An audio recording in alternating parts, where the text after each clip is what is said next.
اعوذ باللہ من الشیطان الرجیم بسم اللہ الرحمن الرحیم۔ سورۃ نساء آیا 141۔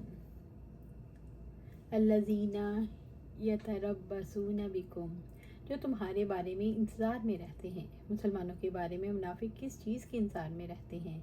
منافق مسلمانوں کے زوال کے منتظر رہتے ہیں کہ کسی طرح ان کا دین ختم ہو اور ان کے دشمن ان پر غالب آئیں۔ فاللہ یحکم بینکم یوم القیامہ، چنانچہ اللہ تعالیٰ ہی قیامت کے دن تمہارے درمیان فیصلہ کرے گا۔ اللہ تعالیٰ منافقوں اور مومنوں کے درمیان قیامت کے دن فیصلہ کریں گے۔ یعنی منافق یہ نہ سمجھیں کہ دنیا میں زبان سے اقرار کرنے کی وجہ سے انہیں مسلمانوں کے گروہ میں شمار کیا جاتا رہا تو قیامت کے دن وہ بچ جائیں گے۔ وَلَن یَجْعَلَ اللَّهُ لِلْکَافِرِینَ عَلَى الْمُؤْمِنِینَ سَبِیلًا، اور اللہ تعالیٰ کافروں کے لیے مومنوں پر ہرگز کوئی راہ نہیں بنائے گا۔ اللہ تعالیٰ نے وعدہ کیا ہے کہ وہ کافروں کو مسلمانوں پر کبھی ایسا غلبہ نہیں دے گا کہ مسلمان ختم ہو جائیں۔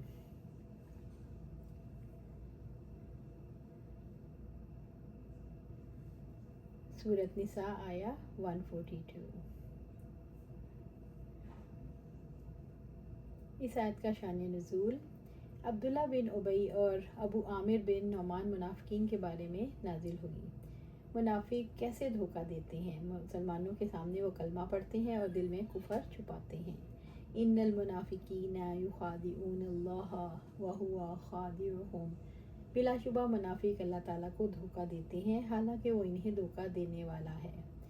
یخادعون اللہ، وہ اللہ کو دھوکہ دیتے ہیں۔ اس میں کوئی شک نہیں کہ اللہ دھوکے میں نہیں آتا، کیونکہ دھوکے میں وہی آتا ہے جسے باتیں معلوم نہ ہوں۔ وَهُوَ خَادِعُهُمْ، اللہ تعالیٰ منافقوں کو دنیا اور آخرت میں رسوا کرتا ہے۔ وَإِذْ قَامُوا إِلَى الصَّلَاةِ قَامُوا كُسَالَىٰ، اور جب وہ نماز میں کھڑے ہوتے ہیں تو سست ہو کر کھڑے ہوتے ہیں۔ منافق کی نماز کا مقصد لوگوں کے لیے دکھاوا ہوتا ہے تاکہ انہیں نیک سمجھا جائے۔ منافق کی نیت نماز کی نہیں ہوتی۔ منافق نماز کے لیے بوجھل دل بوجھل وجود کے ساتھ اٹھتا ہے۔ منافق بے وقت نماز پڑھتا ہے۔ منافق نماز کے ارکان اور اعمال پر غور نہیں کرتا۔ یراؤن الناس، وہ لوگوں کو دھوکہ دیتے ہیں۔ منافق کی نماز کا مقصد ہے وہ لوگوں کو دکھانے کے لیے نماز پڑھتا ہے۔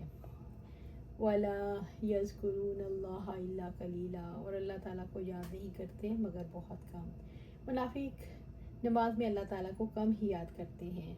انس بن مالک رضی اللہ تعالیٰ نے فرمایا، آپ صلی اللہ علیہ وسلم کو فرماتے سنا، یہ منافق کی نماز ہے کہ بیٹھ کر سورج کا انتظار کرتا رہتا ہے، حتیٰ کہ جب وہ شیطان کے دو سینگوں کے درمیان ہو جاتا ہے تو یہ اٹھ کر 4 ٹھونگے مار لیتا ہے اور ان میں بھی اللہ کا ذکر بہت کم کرتا ہے۔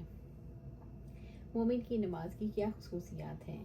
اللہ تعالیٰ سے ملاقات کے شوق میں نماز پڑھنا، اللہ تعالیٰ کے سامنے غلامی کا اظہار کرنا، اللہ تعالیٰ سے مدد مانگنا، اللہ تعالیٰ کی یاد کے ذریعے اللہ سے جڑنا، اللہ تعالیٰ کی طرف ہمتاً متوجہ رہنا، وقت کی پابندی کے ساتھ نماز ادا کرنا، ایک نماز کے بعد اگلی نماز کا انتظار کرنا۔ اللہ سبحانہ تعالیٰ ہمیں ان میں شامل فرمائے۔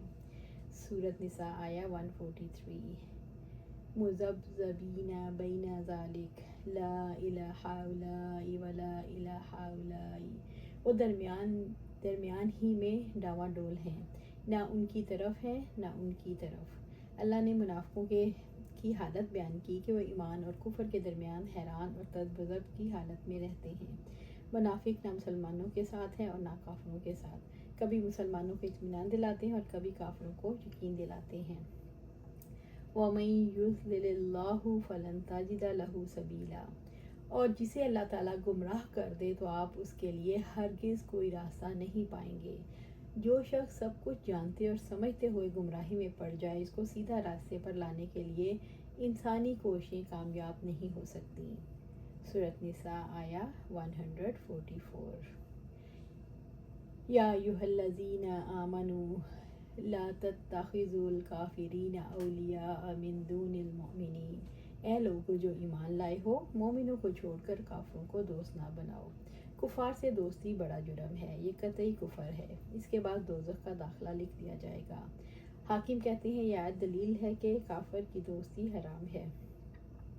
اتریدون ان تجعلوا للہ علیکم سلطانا مبینا، کیا تم چاہتے ہو اپنے خلاف اللہ کے لیے ایک واضح حجت بنا لو؟ اللہ تعالیٰ نے واضح کیا اگر مومن کافروں سے ہمدردی اور خیر خواہی کرے، ان کو دوست بنائیں تو اللہ تعالیٰ کو اپنے خلاف ایک واضح حجت دے دیں گے اور عذاب کے مستحق بنیں گے۔ سورۃ نساء آیا 145۔ ان المنافقین فی الدرک الاسفل من النار، یقیناً منافق دوزخ کے سب سے نچلے درجے میں ہوں گے۔ تذبذب والا ایمان اللہ تعالیٰ کے ہاں قابل قبول نہیں، اس کے مقابلے میں کفر صریح میں دھوکہ نہیں۔ دوزخ کا سب سے نچلا طبقہ اس دھوکے کی سزا ہے۔ الدرک الاسفل سب سے نچلا درجہ۔ ابن عباس رضی اللہ تعالیٰ فرماتے ہیں اس سے مراد جہنم کا سب سے نچلا درجہ ہے۔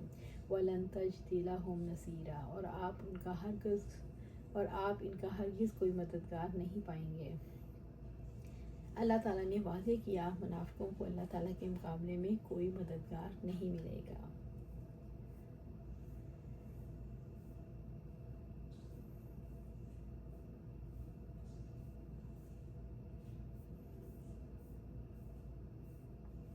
سورۃ نساء آیا 46۔ إِلَّا الَّذِينَ تَابُوا وَأَصْلَحُوا وَاعْتَصَمُوا بِاللَّهِ وَأَخْلَصُوا دِينَهُمْ لِلَّهِ فَأُولَٰئِكَ مَعَ الْمُؤْمِنِينَ، مگر وہ لوگ جنہوں نے توبہ کی اور اصلاح کر لی، انہوں نے اللہ تعالیٰ کے دین کو مضبوطی سے تھام لیا اور اپنے دین کو اللہ تعالیٰ کے لیے خالص کر لیا، تو یہ لوگ مومنوں کے ساتھ ہوں گے۔ الدرک الاسفل سے بچا لیے جانے والوں کی کیا خصوصیات ہیں؟ توبہ۔ إِلَّا الَّذِينَ تَابُوا وَأَصْلَحُوا، اور اصلاح کر لی۔ اصلاح سے مراد آئندہ کے لیے اپنے عقیدے اور اعمال کی اصلاح ہے۔ پہلے توبہ، پھر اصلاح کر لینا، پھر انہوں نے اللہ کے دین کو مضبوطی سے تھام لیا، اللہ کی رسی کو مضبوطی سے تھام لیا۔ پھر چوتھا اخلاص ہے، وَأَخْلَصُوا دِينَهُمْ لِلَّهِ، اور اپنے دین کو اللہ کے لیے خالص کر لیا۔ إِيَّاكَ نَعْبُدُ وَإِيَّاكَ نَسْتَعِينُ فَأُولَٰئِكَ مَعَ الْمُؤْمِنِينَ، تو یہ لوگ مومنوں کے ساتھ ہوں گے۔ وَسَوْفَ يُؤْتِ اللَّهُ الْمُؤْمِنِينَ أَجْرًا عَظِيمًا، اور اللہ تعالیٰ جلد ہی مومنوں کو اجر عظیم عطا فرمائے گا۔ منافقوں کو نفاق چھوڑنے پر اجر کی خوشخبری دی جا رہی ہے۔ اگر تم توبہ کر لو، دنیا اور آخرت کے مفادات مومنوں کے حاصل ہوں گے تو تمہیں بھی دیے جائیں گے۔ سورۃ نساء آیا 147۔ ما يفعل الله بعذابكم ان شکرتم وآمنتم، کیا کرے گا اللہ تمہیں عذاب دینے سے اگر تم شکر کرو اور ایمان لے آؤ۔ اللہ تعالیٰ نے واضح کیا عذاب کی وجہ شکر نہ کرنا اور ایمان نہ لانا ہے، ورنہ اللہ تعالیٰ کو کیا ضرورت ہے کہ آپ کو عذاب دے۔ معاذ بن جبل رضی اللہ تعالیٰ عنہ سے روایت ہے، میں ایک سفر میں آپ صلی اللہ علیہ وآلہ وسلم کے ساتھ سواری پر آپ صلی اللہ علیہ وآلہ وسلم کے پیچھے بیٹھا ہوا تھا۔ میرے اور آپ کے درمیان کجاوے کی درمیانی لکڑی کے علاوہ کوئی اور چیز حائل نہ تھی۔ اتنے میں آپ صلی اللہ علیہ وسلم نے فرمایا، اے معاذ۔ میں نے عرض کیا، اے اللہ کے رسول صلی اللہ علیہ وسلم میں حاضر ہوں۔ پھر تھوڑی دیر چلے، پھر فرمایا معاذ۔ میں نے عرض کیا، اے اللہ کے رسول میں حاضر ہوں صلی اللہ علیہ وآلہ وسلم۔ پھر تھوڑی دیر چلے، پھر فرمایا معاذ۔ میں نے عرض کیا، اے اللہ کے رسول صلی اللہ علیہ وسلم میں حاضر ہوں۔ پھر فرمایا، کیا تو جانتا ہے اللہ کا حق بندوں پر کیا ہے؟ میں نے عرض کیا، اللہ اور اس کے رسول ہی بہتر جانتے ہیں۔ تو آپ صلی اللہ علیہ وسلم نے فرمایا، اللہ کا حق بندوں پر یہ ہے کہ بندے صرف اسی کی عبادت کریں اور اس کے ساتھ کسی کو شریک نہ کریں۔ اس کے بعد آپ پھر تھوڑی دیر دور چلے صلی اللہ علیہ وسلم، پھر فرمایا، اے معاذ، کیا تو جانتا ہے بندوں کا حق اللہ پر کیا ہے؟ بشرطے کہ وہ ایسا کریں، یعنی شریک نہ کریں۔ میں نے عرض کیا، اللہ اور اس کے رسول ہی بہتر جانتے ہیں۔ تو آپ نے فرمایا، بندوں کا حق اللہ پر یہ ہے کہ اپنے بندوں کو عذاب نہ دے۔ سبحان اللہ۔ شکر گزاری کا مطلب اللہ کے حکم کے مطابق برائیوں سے بچنا اور نیک عمل کرنا ہے۔ وقان اللہ شاکرا، اور اللہ تعالیٰ ہمیشہ سے قدر کرنے والا ہے۔ وقان اللہ شاکرا علیما، اور اللہ تعالیٰ ہمیشہ سے قدر کرنے والا، سب کچھ جاننے والا ہے۔ اللہ تعالیٰ نے انسانوں میں شکر گزاری کا رویہ پیدا کرنے کے لیے اپنے شاکر ہونے کا شعور دلایا۔ جو شکر کرے گا اللہ اس کی قدر کرے گا۔ اللہ تعالیٰ اپنے علیم ہونے سے اپنے شاکر ہونے کا شعور دلایا کہ وہ شکر گزاریوں کا علم رکھتا ہے، اس لیے وہی ان کی بہترین جزا سزا دے سکتا ہے، لہٰذا تم شکر گزاری کا رویہ اختیار کرو۔ اللہ سبحانہ تعالیٰ سے دعا ہے ہمیں قرآن و سنت پر عمل کرنے کی توفیق دے اور اپنے پاس جنت الفردوس میں گھر عطا فرمائے، آمین یا رب العالمین۔